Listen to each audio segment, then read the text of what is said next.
कहा जाता है कि इमाम मूसा काजिम को ऐसे ऐसे कैदखानों में रखा गया कि जहां न दिन का पता चलता था न रात का मालूम होता था।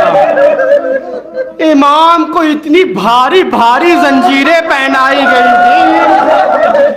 आपको मालूम है चौथे इमाम के गले में खारदार तोक था, लेकिन जब इमाम को रिहाई मिली तो ये हथकड़ियां बेड़ियां जुदा हो गई थी। लेकिन हाय रे मेरा मूसा काजिम इमाम, जब शहीद भी हो गए तो जनाजे से बेड़ियां अलग ना हुई। हाय बेड़ियां हड्डियों तक पहुंच गई थी।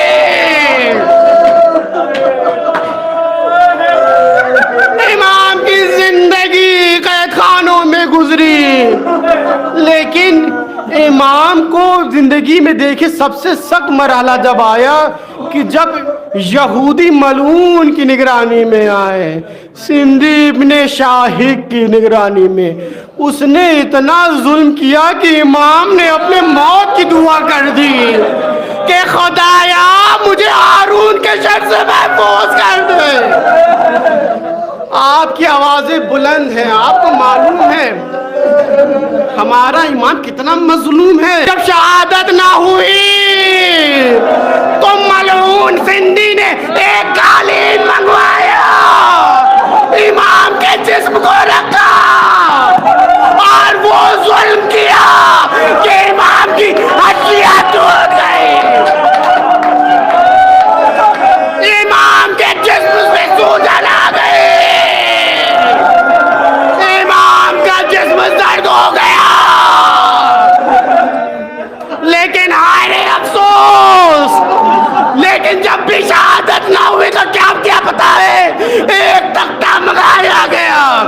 कैसा तख्ता जिस पे कीलें लगी थी,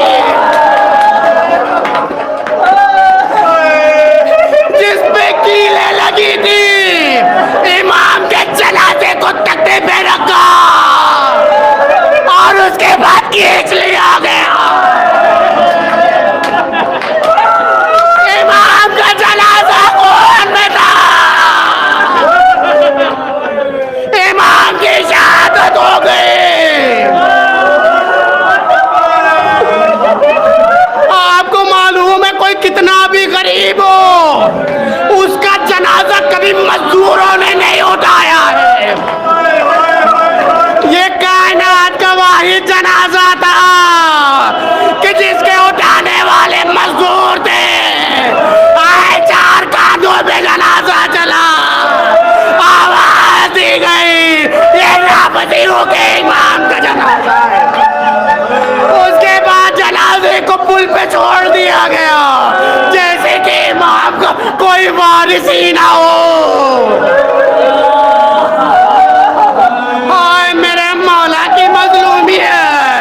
किसी गरीब का जनाजा भी कहीं पुल पे नहीं पड़ा रहता। किसी जानने वाले मोमिन ने देखा, पता चला इमाम का जनाजा है।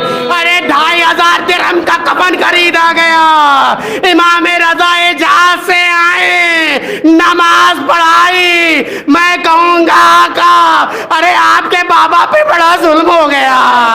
आए उनके ऊपर तख्त लगाया गया, उनके जनाजे को मजदूरों ने उठाया, उनके जनाजे को बेगोरो कफन पुल पे छोड़ दिया गया।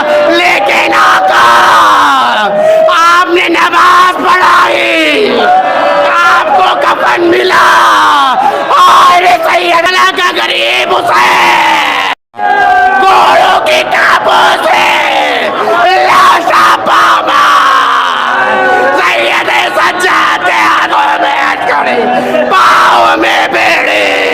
ऐ बाबा मैं आपका लाशा कैसे उठाऊंगा?